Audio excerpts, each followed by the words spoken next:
ગુજરાતના દરિયાઈ માર્ગે ડ્રગ્સ ઘુસાડવાના પ્લાનનો પર્દાફાશ થયો। મુન્દ્રા નજીકથી ઝડપાયો કોકેનનો મસમોટો જથ્થો। ગુજરાત એટીએસ અને કોસ્ટગાર્ડે કચ્છના દરિયામાં સંયુક્ત રીતે ઓપરેશન પાર પાડીને મુન્દ્રા તરફ આવતા કાર્ગો શિપમાંથી 118 કિલો કોકેનનો જથ્થો ઝડપી પાડ્યો। યુરોપ નામના કાર્ગો શિપમાંથી ઝડપાયેલ કોકેનના જથ્થાની બજાર કિંમત અંદાજિત 1180 કરોડ રૂપિયા થાય છે। એટીએસે રેડ દરમિયાન જુમ્મા નાસિર ઓમાન અને તેના અન્ય એક સાગરીતની ધરપકડ કરી, જ્યારે એક આરોપી દરિયામાં કૂદી જતા તેની શોધખોળ કરવામાં આવી રહી છે।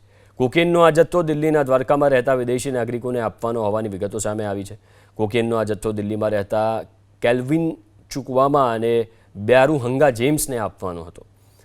આરોપીઓ પાસેથી એક સેટેલાઇટ ફોન અને એક એપલનું ટેબ્લેટ પણ જપ્ત કરાયું છે। તપાસમાં એ પણ ખુલાસો થયો છે કે યુરોપ નામના કાર્ગો શિપ પર બ્રાઝિલમાં કોકેનનો જથ્થો લોડ કરાયો હતો। બાદમાં આ ship Latin America, Mexico, USA અને કરાચી થઈને મુન્દ્રા આવી રહ્યું હતું। કોર્ટે આરોપીઓના 5 દિવસના રિમાન્ડ મંજૂર કર્યા છે।